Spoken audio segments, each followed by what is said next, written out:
entering and leaving Venezuela.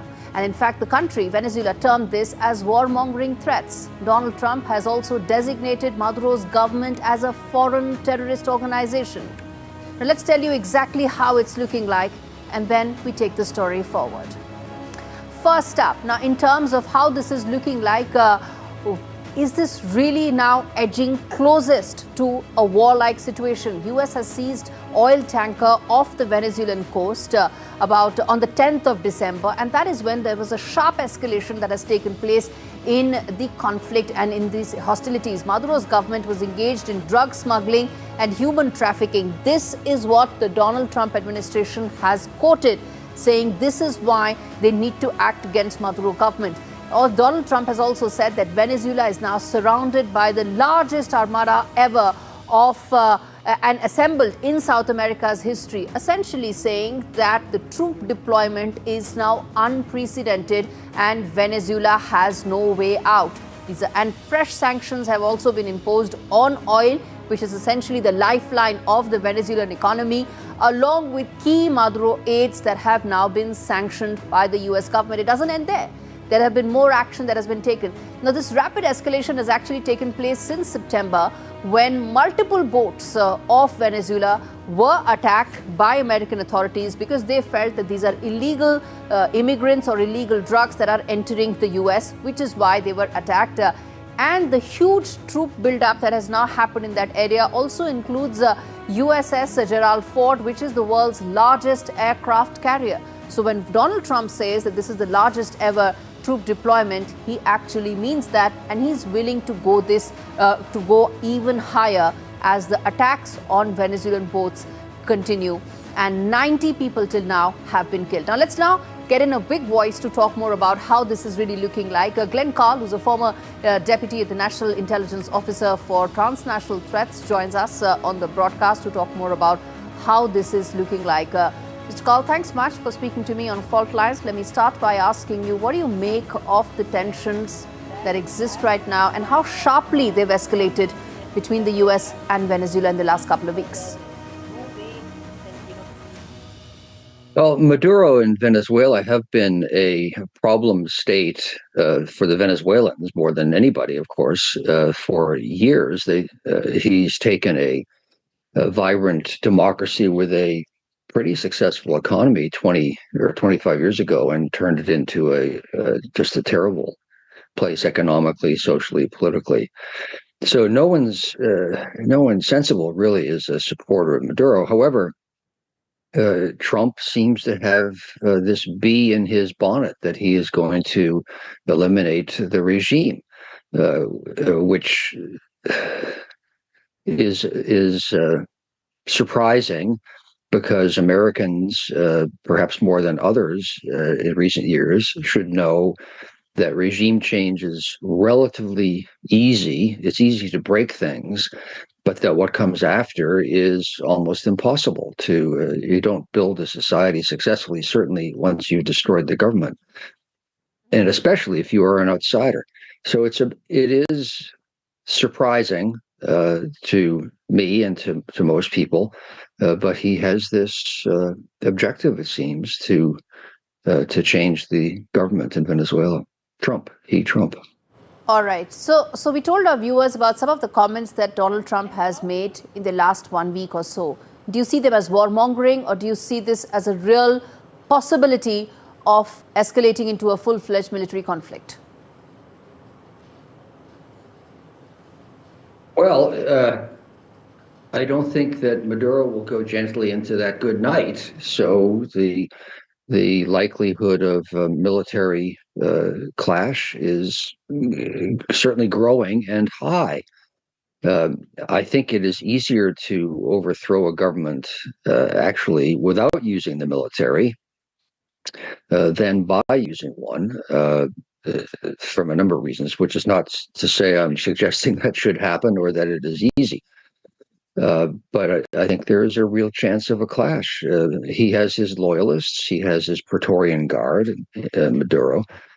So the chances are growing higher and higher. Yeah, certainly. It is a bit mysterious what it is Trump thinks that he will be accomplishing. Now, the drugs coming from Venezuela is real, fentanyl not, but other drugs. America has a broad drug problem, and that is true. I worked on that specific issue when I was still an official and partially responsible for counter narcotics issues. So they do exploit territorial waters and the difficulty of interdicting smuggling. Uh, and to stop that is an objective and a good one. Not necessarily by using military force, which raises all sorts of issues. There's probably a war crime the way it's been done. But beyond the drug issue, and then an altruistic sympathy for the Venezuelan people, which is nice, but that shouldn't drive a policy necessarily. All right.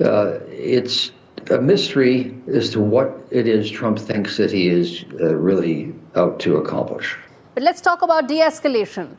How is it that de-escalation can happen? Because as things stand right now, it's extremely volatile. Yeah, I think that's a very good question, which means that I don't know the answer to it, actually. What is Trump seeking to achieve? Is it the removal of Maduro? Well, Maduro says he won't go. Is the stop of the drug trafficking? I don't believe that the government could do that. It could do a lot better. So I don't know if there's anything that Venezuela can do, the government in place can do, to satisfy Trump. It does appear Trump has one objective, and that anything else will not be taken. Trump will not take it as sufficient. It is fuzzy what Trump seeks to be pursuing or accomplishing, except that no intermediate step other than Maduro leaving appears to be that it would be satisfactory. But it is a mystery because who would replace what would replace the government, and what would the United States do, and what is the United States actually even seeking? It is, frankly, to me, fuzzy, if not incoherent. It seems to be Trump likes to appear strong, and Venezuela is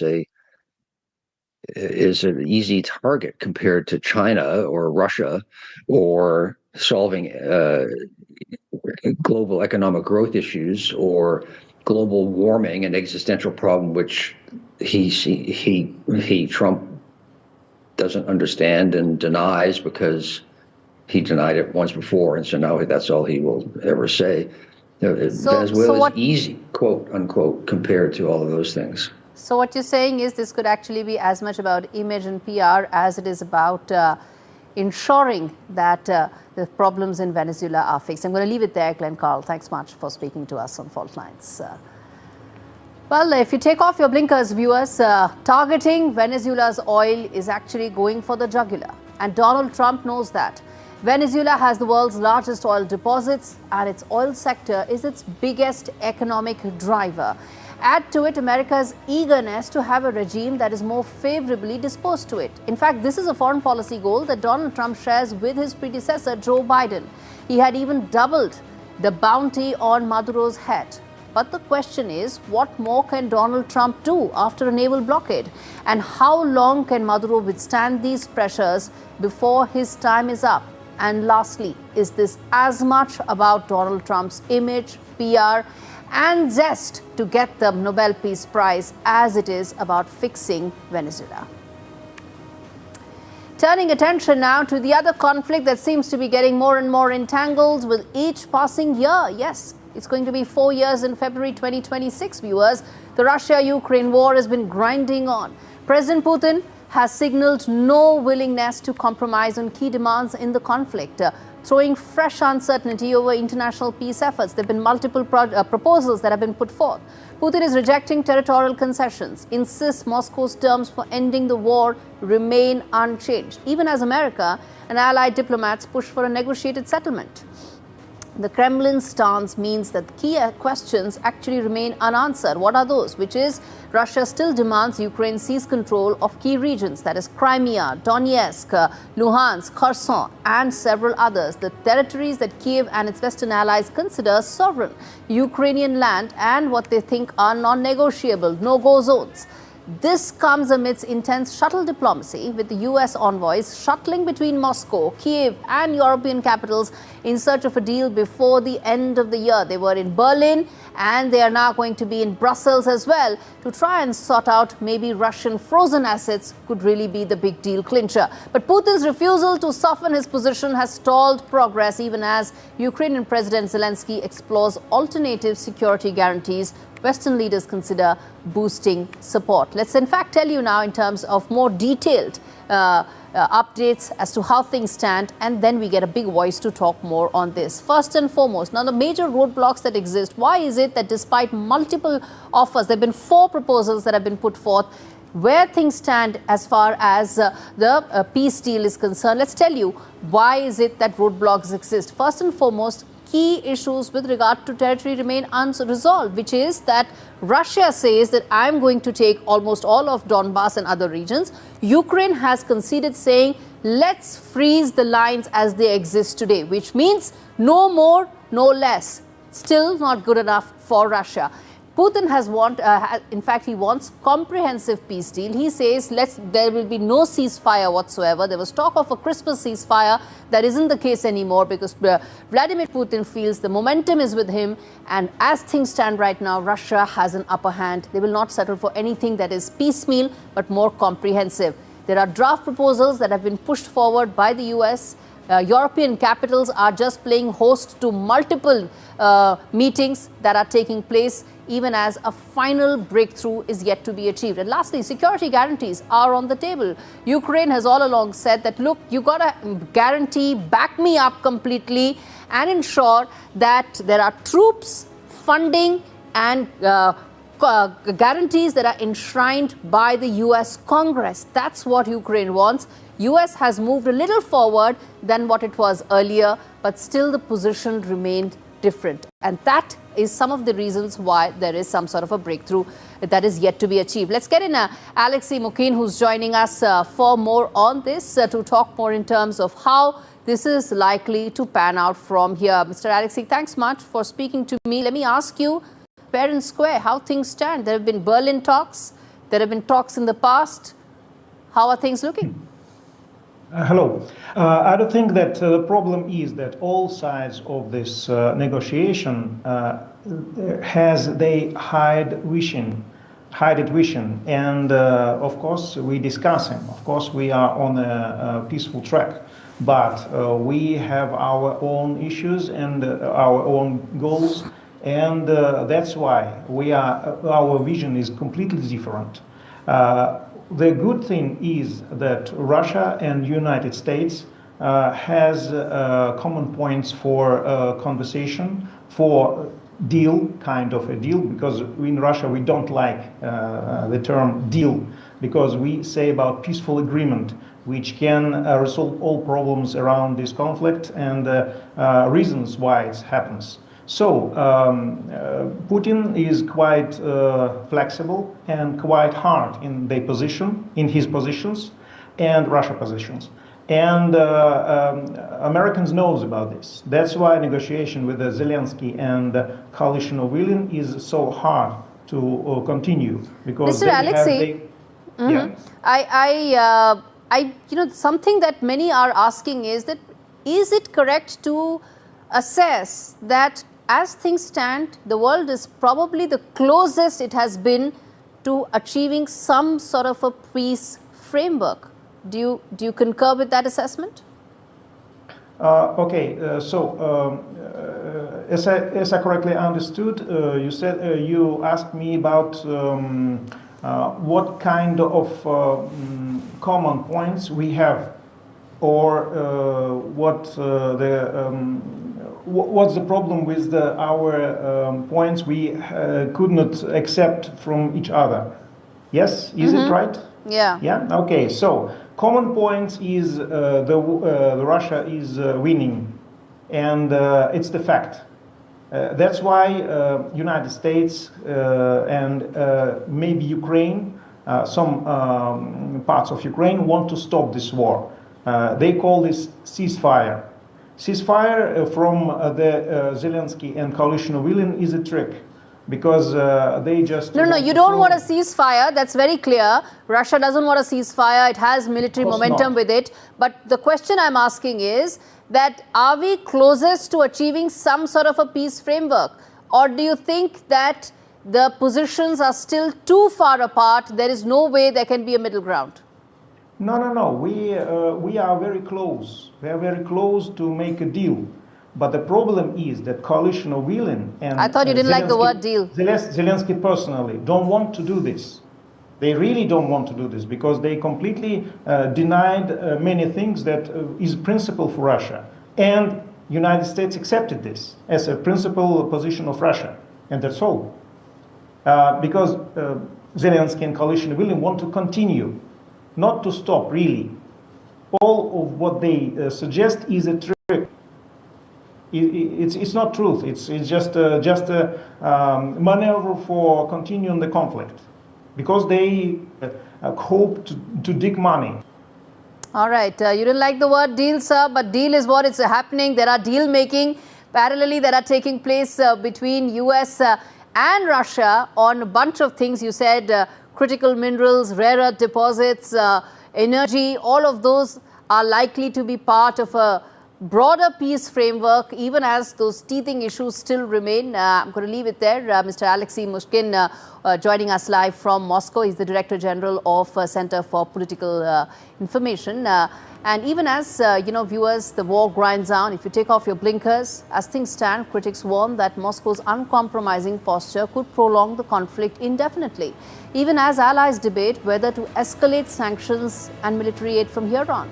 For Kiev, the war shows little signs of ending. Millions of lives, billions of international aid hang in the balance. Message from Kremlin is clear: no compromise, even as Vladimir Putin has actually upped the ante in terms of responding to Europe. He has actually called all European leaders as little pigs. Now, this kind of commentary indicates where the negotiations are likely to go from here on. Hardening of position from Kremlin. How far away is that peace deal? Remains to be seen. All right, on that note, slipping into a very short break, we come back on the other side, tell you more about the big bump up as far as Indian assault and combat capabilities are concerned, and also more about why is it that US troops are getting killed in Syria. Stay with us.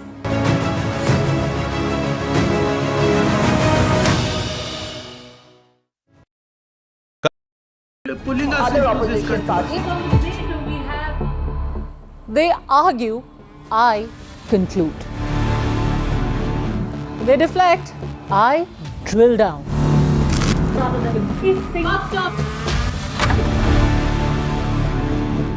This isn't a free-for-all. It's a reckoning. No filler, no fog. Only the facts and where they lead. Every night at 9, the case closes because the buck stops here. 21 days in Kashmir. People have bombarded me, friends, with requests for an unfiltered list of things I saw and observed on the ground. Very special ground report from the line of control. There were some children who've lost limbs in the shelling. They are now India's smallest but possibly the most powerful crime family. Cough syrup has killed at least 25 children. Gaikwad sahab, aise mat kijiye. Suddenly people are wondering about the weaponization of India-Pakistan cricket. We live and breathe elections. You will not believe your eyes or ears when I show you what I'm about to do. And for a country that has fought so many wars in the mountains and at high altitude. We're standing on the Indian Navy's newest warship. The line of control, Shiv Arun, NDTV. The front lines of Kargil. The fury of Operation Sindhu. So many attacks. The chaos and cries of disaster zones. To fighter jet cockpits.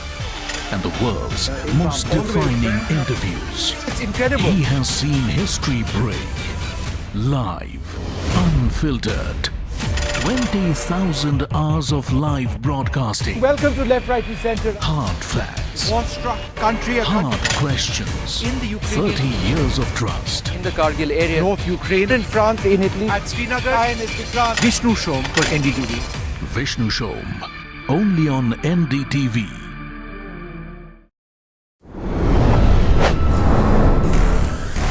What does, say, 11 years of Modi compare with in a global context? He's going strong. Part of it is a weak opposition. Part of it is he's very disciplined. This is his life. It's why I've said that Modi is probably the most consequential prime minister since Nehru. And he's reshaped politics. He's reshaped the nature of the kind of master narrative of Indian history.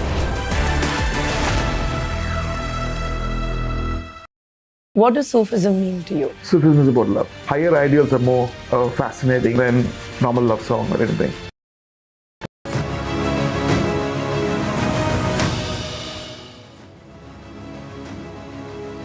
Two American soldiers and an American civilian interpreter have been killed in an ambush in central Syria in what Washington says was an attack carried out by the Islamic State group. The U.S. Central Command confirmed that 3 other American service members were injured when a lone gunman opened fire during an engagement near Palmyra, which is a strategic city in the heart of the country. The attacker was later engaged and killed. As per U.S. officials, and Syrian state media has reported that 2 Syrian service personnel were also wounded. Donald Trump described this assault as an ISIS attack, just days after the Al-Shara government actually celebrated 1 year of being in power. He's targeting both, and in fact, he said that the ISIS attack targeted both American and Syrian forces. The U.S. Army identified the fallen soldiers, even as questions still remain about the security as far as the country is concerned 1 year after Al-Shara has taken and formed the government there. It's a big boost as far as India's combat power is concerned. The Indian Army has received the remaining 3 Boeing Apache attack helicopters, which will soon join the Army's 451 Army Aviation Squadron based in Jodhpur. As per Army, the helicopters will be deployed in Jodhpur after assembly, joint inspections and completion of other formalities in the next couple of days. The helicopters were brought to India aboard an Antonov AN-124 aircraft. Why is this so significant? What this means for India's big combat arsenal, and why is it such a big deal? This report answers those questions for you.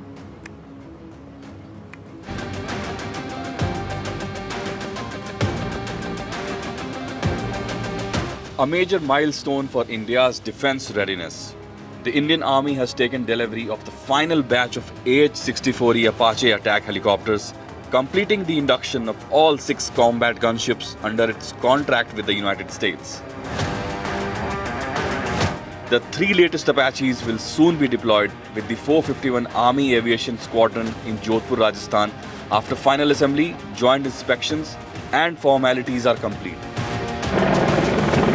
Boeing-built Apaches are among the world's most advanced attack helicopters, often described as flying tanks thanks to their lethal mix of firepower, survivability and all-weather capability. With this final batch, the Army completes its Apache fleet and adds much-needed teeth to India's aerial combat repertoire, significantly boosting strike, reconnaissance and close support capability on the Western Front. The Apache's advanced targeting systems, Hellfire missiles, 70mm rockets and nose-mounted 30mm chain gun give Indian forces a decisive edge in neutralizing enemy armor and air defense, day or night. Officials say the induction not only strengthens India's operational reach, but also underscores the deepening India-US defense partnership. As these Apaches take flight over Indian skies, military planners expect a significant enhancement in quick reaction strike capability, a clear boost to national defense at a time of evolving security challenges. Well, that's all we could pack in this edition of Faultlines. Thanks so much for watching. Next week, we come back with more conflicts, more war zones decoded for you.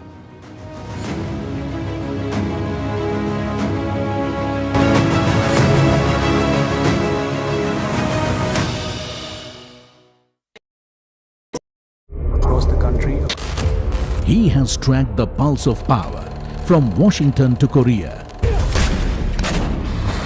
Witnessed history being made in global capitals and conflict zones. Brought clarity to complex issues of national security and international affairs. Aditya Raj Kaul, covering international affairs like no one else. Only on NDTV network. Very warm welcome to Walk the Talk. I'm joined by one of the world's top foreign affairs gurus, Fareed Zakaria. Welcome. It takes decades to build trust, and it takes moments to break trust. The United States recently came out with a new security strategy doctrine. In this moment of extraordinary power and dominance, Trump's vision of America in the world is to retreat, to shrink, to shed its influence, make America a regional power again. For 80 years, it's been a global power. We want to be a regional power.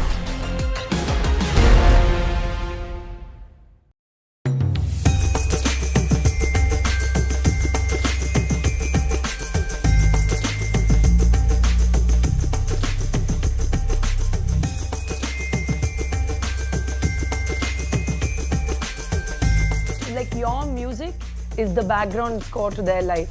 What do these people watching you mean to you? For me, it's the reward of all the hard work. And it's flattering to see somebody buying a ticket, hard-earned money. They buy it, they dress up, they bring the family, they go into the car, come and park. I kind of become the reason for them to get united. It's like a shrine of love, right? Everybody under one roof. I'm bringing the same spirit to Delhi. So book your tickets from District app. See you, Delhi.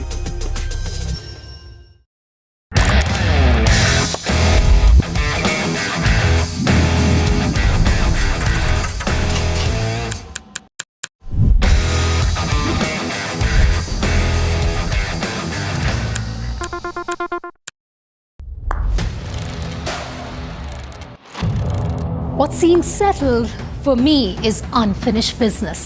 So I rewind, I pause, I reflect, I dig until what's buried stands up to be counted.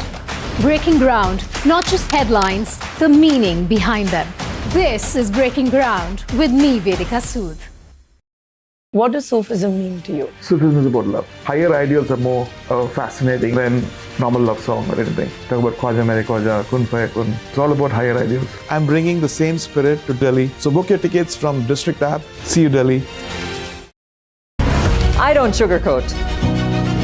I shoot straight and tell you stories the way they need to be told. Unfiltered, unafraid, unmissable. That's how I roll. Watch me, Priyanka Deo, on NDTV World. Namaste. Other opposition parties. They argue, I conclude. They deflect, I drill down.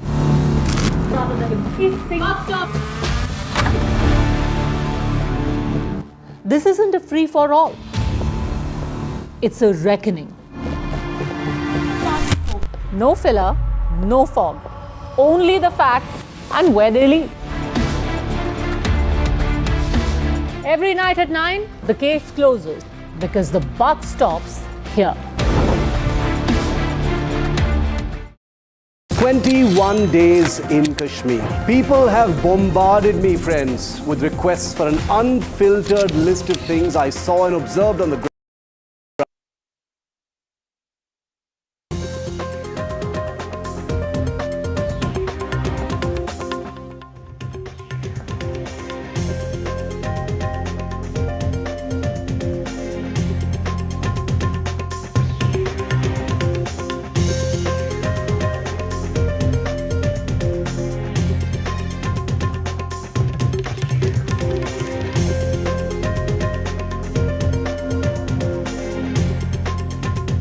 Bengal today.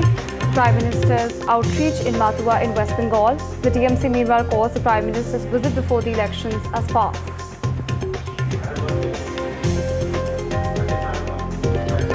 After Bengal, the Prime Minister is all set to visit Assam. The Prime Minister will unveil projects worth rupees 15,000 crores in Assam. The Prime Minister is all set to unveil the new Guwahati Airport terminal.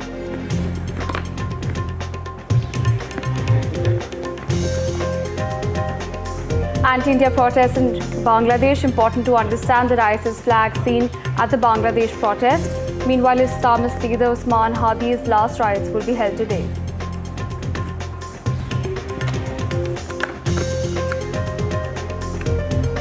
SIR 14 lakh plus names removed from the Chennai voter list. The AIADMK hails the Election Commission's SIR. Meanwhile, the DMK cries foul.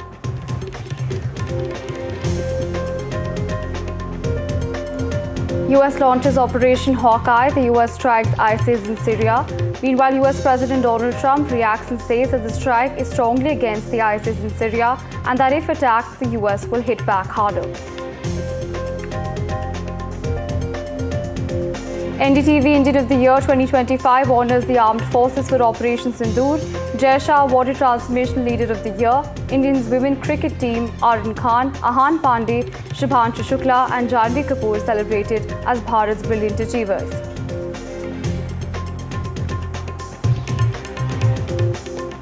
Well, the stage is all set for NDTV Good Times. A.R. Rahman Harmony of Hearts concert will be held in Delhi.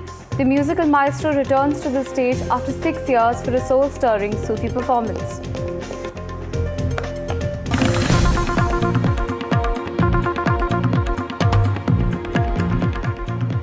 Well, there's breaking news coming in at this hour. Important to understand.